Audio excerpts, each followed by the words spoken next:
we have Jeff Hardison from Calendly. Jeff, if you're here, please join me on the stage. And we're going to talk about, my battery needs replacement here. My camera says. Jeff, welcome. Before we get started with our discussion, I'm going to quickly change the batteries on my camera, but why don't we start with you giving us a 30-second introduction? Sounds good. Great to meet you. Thanks for having me. Jeff Hardison. I am head of product marketing and the branded content teams at Calendly, and we are a scheduling software platform I hope some of you have used. And I come from a number of different companies where do a mixture of self-serve, product-led growth, marketing, as well as sales-led. I've worked for Envision, Clearbit, Amazon Web Services, and some others. We're excited to be here. All righty, and I am also back, I think. Yeah, here we go. Boom. Focus. So let's talk about qualitative research. Maybe give us a big picture overview of how are you guys doing qualitative research at Calendly, and how are those insights that you get used in the business? Yeah, maybe I can step back a little bit and talk about just why research is important. Excellent. I think historically, the tech industry, say 30 years ago, they were making a lot of decisions based on whatever the sales team was saying, right? And so the sales team was actually doing research. They were on the front lines, talking to customers, bringing feature ideas back and so forth. And hopefully, pulling them together and saying, like, these 10 customers have asked for this feature, let's make a case for it. Or if that wasn't happening, or in addition to it, whoever were the highest paid person in the room was making decisions kind of based on past experiences where they worked before, what competitors are doing, their gut instinct to what should be built and so forth. And there's a place for both of those. But what's kind of really emerged over the last 10 years is SaaS companies are starting to add more research rigor to the way they develop products, the way they launch marketing campaigns and so forth. And we all know that. And I think part of the reason is that a lot of people that are from the consumer world are moving over to SaaS, which is impacting how we do marketing, but it also impacts how we do research, because consumer world's been doing research like this forever, Procter & Gamble, so on and so forth. And B2B SaaS in many ways is catching up. Not all companies, but a lot of companies are catching up. And so we generally do a mixture of quantitative and qualitative research, where on the quantitative side, it could be traditional quant stuff like surveys of thousands of people and so forth. But it's also looking at in-app behavioral data to say, okay, how many customers are using this feature, or which customers aren't using this feature, or who's falling off during onboarding, things that we all use Mode and Amplitude and all those platforms for. SaaS companies have gotten really good at that. And I believe that a lot of product managers and engineers have helped push that type of thinking. And it's kind of raised the question of, hey, or the statements, show me the data, right? You hear that a lot in SaaS companies from engineering and product, and for good reason. What's happened in parallel is there has been this reinvigoration of qualitative research. A lot of SaaS companies, 5 years ago, got away with just looking at in-app behavioral data. They'd say, well, only 5% of our customers use this feature, let's sunset it. And what they didn't do was look behind the numbers to say that, oh, wow, these are like our top customers spending millions of dollars with us. And so that's what qualitative data can really do, is you can start to look behind the numbers that you're finding from in-app behavioral data, and go talk to those actual people and say, okay, these 10 customers who aren't using this feature, or they're not responding to this marketing campaign, why not? And so you can literally get on the phone like never before. It used to be, you would do a focus group 20 years ago and go fly somewhere, and it was like really laborious, and get a bunch of people together and ask them. But now what you can do is, with the power of things like Zoom, we can do qualitative data really quickly, so that we can kind of like ask questions about, why did you, upgrade to this paid plan? Did you know you were upgrading? Did you think that we don't charge, and you were just trying to continue the service from the free trial, so on and so forth. So that's kind of how we look at it. I think, like, holistically. Does that make sense? Absolutely, yeah. I think a lot of marketers are afraid of customer research. They're afraid of what do I ask? What do I do with the data? How do I codify or quantify lots of open-ended data? What's your take on this? Completely agree. I think a lot of them see it as intimidating. Like, they say to themselves, wow, last time I did, a research project, it took me months. it was interviewing, 30 people. I had work to do. Why can't I just launch this email campaign or this in-app, message and just kind of go with something I think will work or something I saw some other SaaS company do, which is the popular thing to do. And I don't want to do that extra work of spending 2 weeks to do this because my boss really wants to get this out, right? Or they'll probably scrutinize my data, my research that I did. You didn't ask the right questions, or you weren't charismatic enough in asking them. Of course, they didn't answer you correctly, right? And what I like to do is help people see that it doesn't have to be so intimidating. This does not have to be this huge, protracted, project that takes months to do. You should be doing customer research every day. It should be a keystone habit that you do of talking to customers or like observing what they do every day. And it will start to kind of infuse all of your work with voice of the customer. Yeah, and so let's say you start doing that, and I'm in full agreement. It's kind of like diet and exercise, like it's just an ongoing habit. And then when the engineer asks you, well, show me the data. Sure, you've been talking to people all day long, but like, where's the quant? Right. So I'll give you an example. I was at a company and they were looking to, they wanted to focus on remote teams. They believed it's like a Zoom app plugin. And they wanted to really go after remote teams. They felt like that was the future. They had already adopted that as kind of their culture. And one of the funniest things that founders do is that they think customers are them, right? And customers, because you might be the customer for the first, year, right? And find other people just like you, but your TAM, can hopefully be much bigger than that. And there's probably some ICP, ideal customer profile, that's not you. And the only way to do that is kind of look at the data. And so we were trying to debate between, should the product be really focused on, helping remote teams, or is it like helping product teams, do customer research? And the hearts, everybody's hearts were thinking about, the remote's the future. It should be helping remote teams. Surely people, be able to do this. And I went and looked at the in-app behavioral data, and the people that were using the product most were product teams doing research with outsiders, not trying to enable internal communications, but working with outside teams. And I wouldn't have figured that out if I would not have looked at the in-app behavioral data in Retool to figure that out. So then I kind of look at, okay, who in each account, say it's like Slack or Envision or what have you, who's the power user?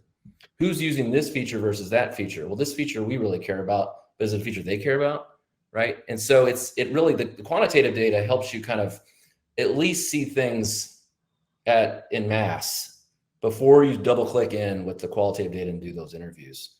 And so I think when you start with the quantitative data and then move to the qualitative data, it pleases your quantitative colleagues, and also it helps keep you honest versus just going cherry picking people to talk to based on who you want to talk to, right? And so we actually saw that it was this other crowd, and we then went and interviewed them and found out why they were using the product versus others. And like, hey, do you use this for remote collaboration? Do you record your internal meetings, or do you just record meetings where you interview customers? Actually, we have a policy against recording internal meetings. Oh, well, I would have never known that by just looking at the quantitative data. Like, you start to get to see the bureaucracy and the politics of different cohorts when you do the qualitative data in a way you wouldn't from just looking at the quantitative data. But they really need to work hand in hand. Earlier you said like people have resistance because there's a perception that it might take a long time. Like, last time took me 2 months to do these interviews. So, and it's true, like we have severe resource constraints all the time. Not enough money, not enough time. My boss wants something yesterday. So how can we be scrappy while still doing user research? So one of my favorite things to do is to look at social. Now, not every startup of like 10 employees is going to have tons of people talking online, but you'd be surprised. Like a lot of small startups is only like, less than 1 million ARR, have a couple people talking online, and either they're saying something positive or they're saying something negative or something neutral. And so I recommend to everybody to kind of set up a Zapier into social channels if you can't afford the tools, to at least see in Slack all the different people that are mentioning you on Twitter, Facebook, and so forth. And that's an easy daily hack you can do that's affordable to start to kind of gather sentiment and also like different use cases. For example, at Calendly, We have a lot of sales teams using us. We have a lot of recruiting teams. Anybody that's dealing with outsiders and trying to schedule outside meetings are using us. But by looking at Twitter every day, I started noticing right now, in the fall when school is starting, that many professors were just in droves going on Twitter and saying like, hey, I'm using Calendly. What do you think of Calendly? I'm thinking about trying it. I can't get over this thing about it. It feels different. What do you think? And there was just a whole community burgeoning. And it's like, okay, makes sense. Some people are starting to go back to school in person. Professors have to have meetings with their students. It used to be going on the door and sign up for a time, office hours, but maybe people don't feel comfortable doing that anymore because of COVID and so forth. And so they still want to continue this Zoom communication, whether class is in person or not, right? Would have never known that if I wouldn't have kind of done this daily review of what's being said. So that's one easy way. Yeah, absolutely, yeah. Another thing I like to do is I like to solve a certain amount of customer support tickets myself per month. I recommend that to all marketers. Not only should you join sales calls, but you should help out the customer support team because they are really on the front lines for all kinds of things that are being said. And it's surprising how much of like managers and company leadership and all kinds of SaaS companies don't know what's being said to customer support, right? And what the problems are. They're presenting reports back that are huge, that took months and no one really reads it. But you can kind of get a sense of that. You can't get it to the level of their empathy that they have, but you can get a sense by answering a few support tickets every month. And so, we send out a number of newsletters, and of course we get replies where people are just like, hey, there's a live body there at Calendly. I'm going to ask a question. And you start to see trends.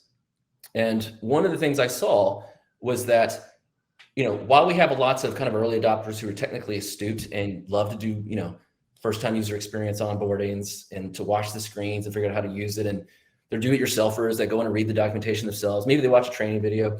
There was a lot of new customers because we're kind of becoming a consumer brand. There's a lot of new customers that were not technically proficient, that weren't comfortable with software. And they were saying, hey, do you have like a training seminar or anything I can take? I would have never known that if I would not have read these support tickets. These people aren't on Twitter. They're sending emails, right? And so I started to think, well, what if we ran a weekly test, not just, we're just gonna do a webinar each week, but for 4 weeks, we're gonna do a sprint where each week we do a getting started webinar for people who are not that technically proficient and allow them to ask some questions in the chat. And then we'll go look at the data to see if they activate it. Did they start a meeting? Did they send a meeting invite to somebody? Did they do 5 meetings? Did they try some other features? And we looked at it over time, and the people that attended that webinar each week, they activated at double the rate that the people that didn't. And the people that watched the recording did even better. I would have never known that if I hadn't gotten curious and looked at, solving some customer support tickets. I have to just completely agree with you here. So for instance, like for CXL, my e-learning company, for I guess the first 2 or 3 years of the company, I was doing support daily. I had just intercom open, and every now and then I popped in. And like the last years, I haven't been in there. And actually my visibility into like, what are the customers saying? What are the ongoing problems? I have no idea anymore. Whereas with Winter, which is one of those early stage startups that you mentioned, I'm still doing support daily. I'm supporting tickets, and mainly we do live chat. So it's with intercom, so email and chat all in one. It's so rich in terms of like instant feedback. So it's amazing, right? But you still need to do the bigger things. Like you had Ismail Madni on, and he and I have worked on 3 pricing projects together, 3 different companies, and love working with him.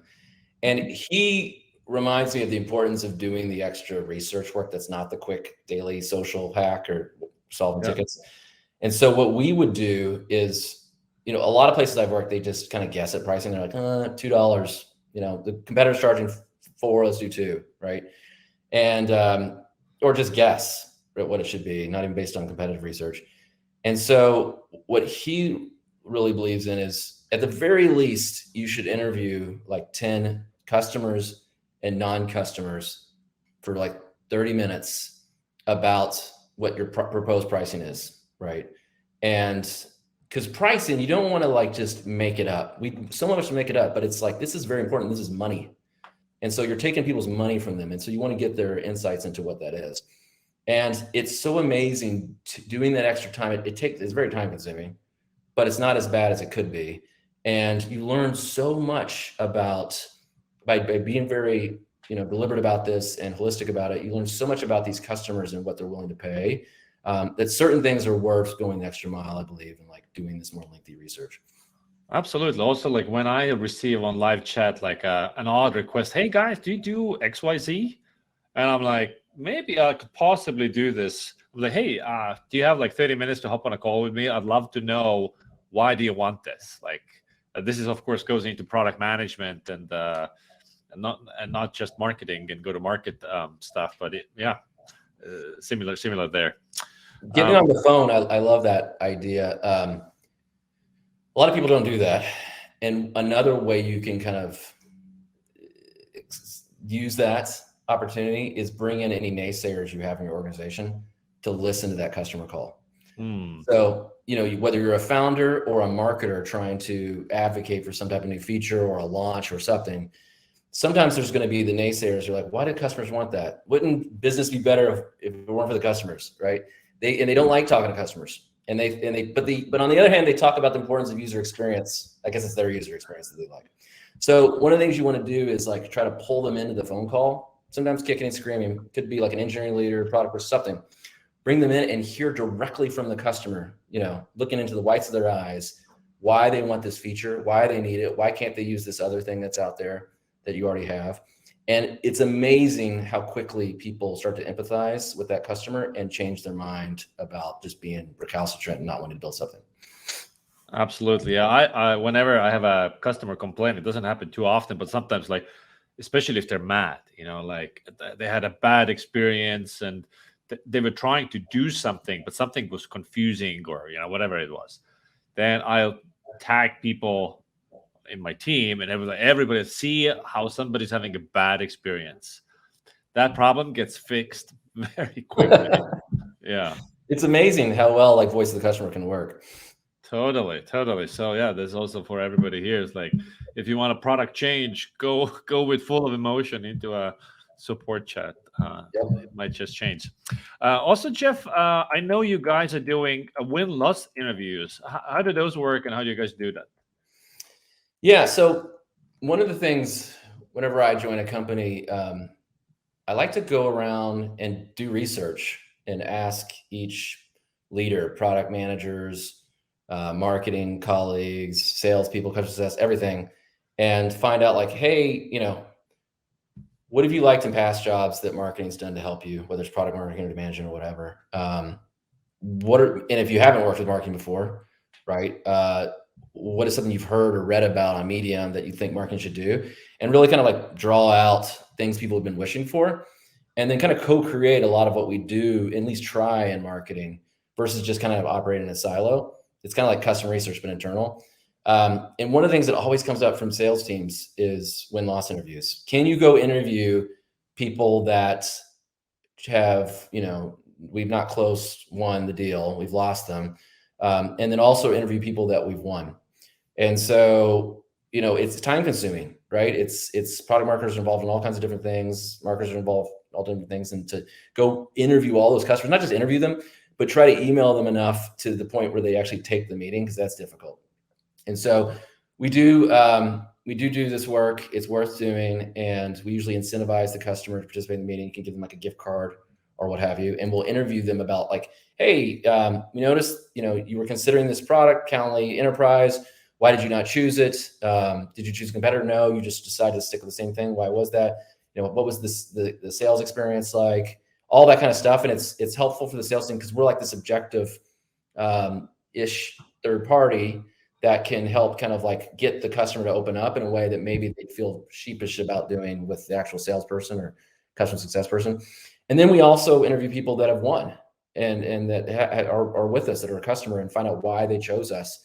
And that's really cool, because then we can take a lot of that feedback to the team and say like, hey, turns out it's this one feature of workflows that sends reminders after a meeting.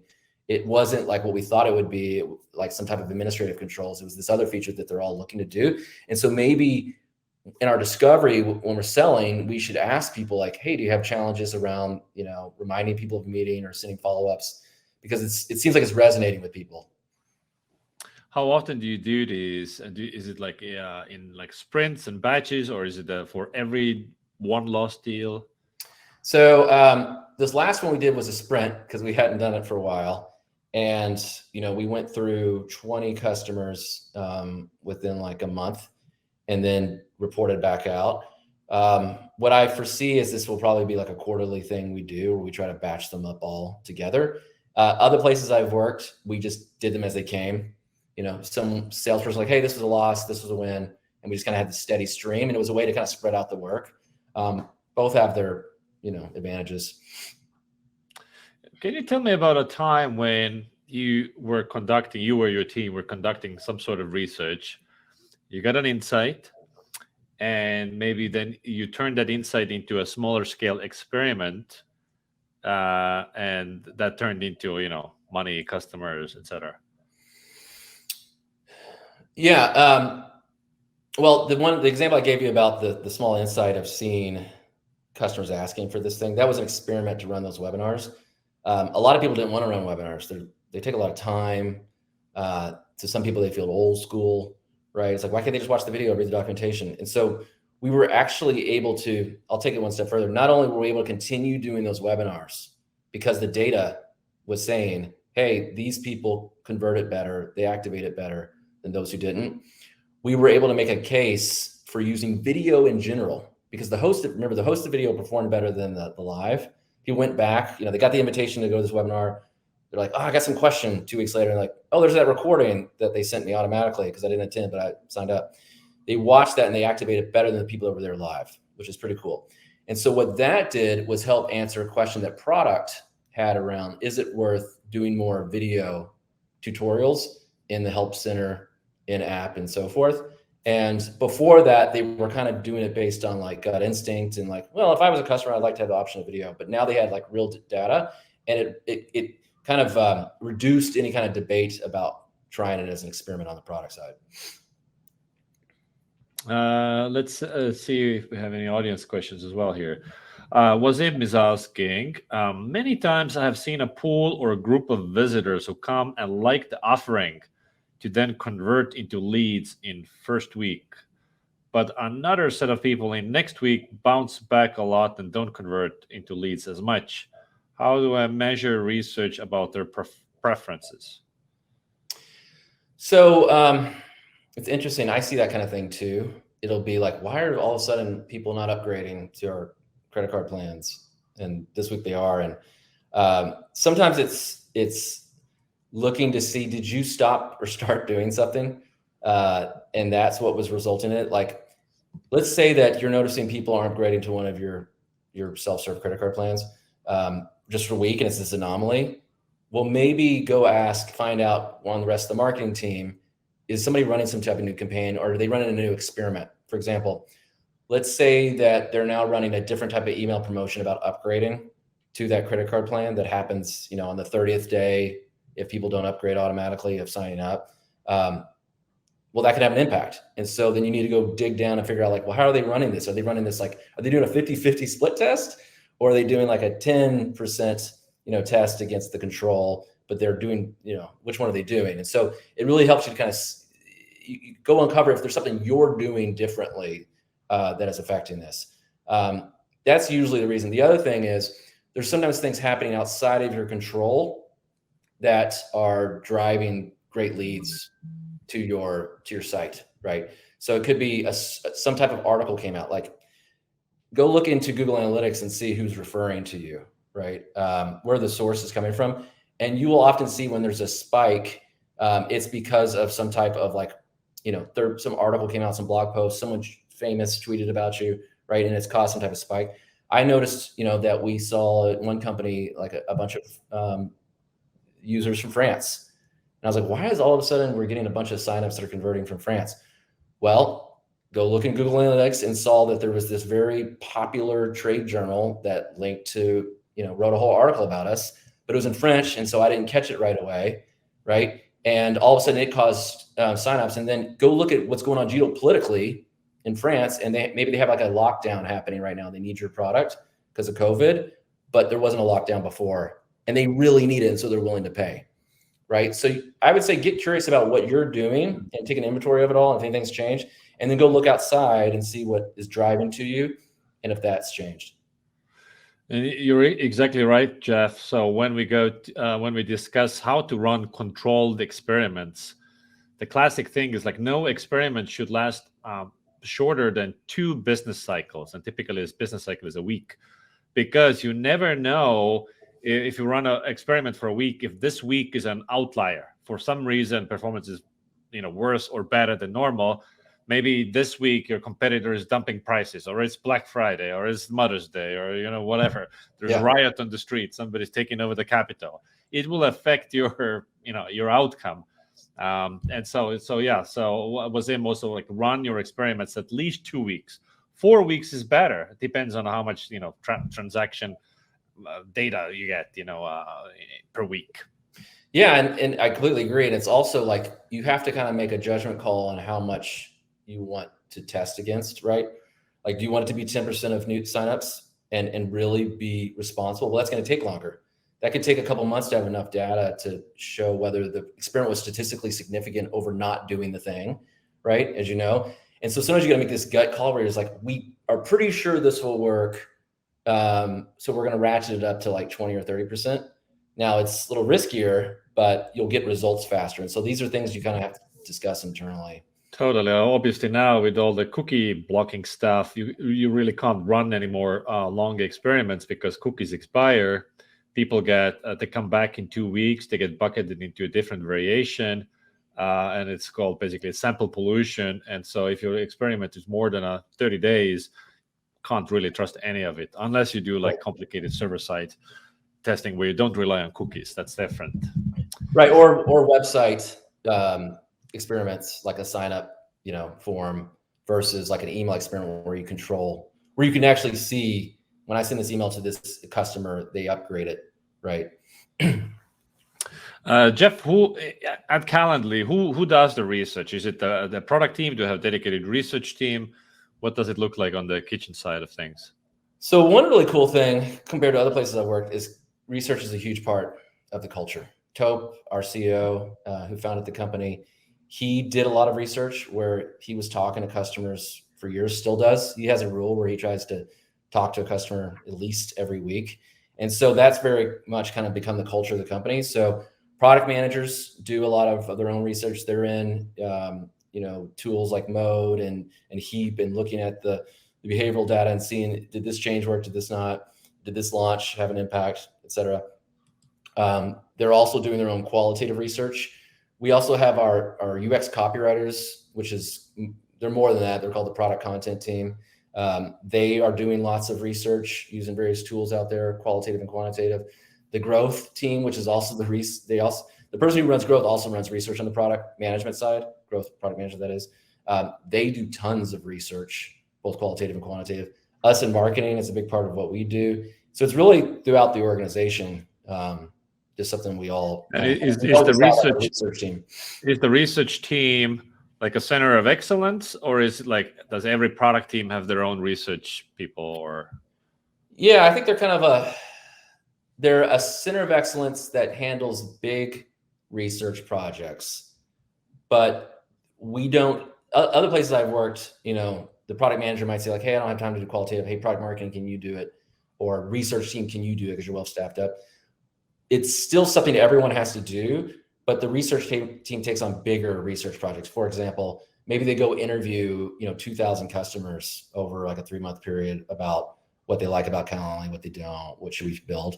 That kind of like big bet project is something that they would handle. Whereas say a product manager is coming out with a new feature, like, schedules for teams, which we just launched, they would go do their own like 10, 20 interviews before they, fully went GA. Gotcha. Jeff, thank you so much for making the time to come on and share your thoughts. Thanks for having me. It's been a lot of fun.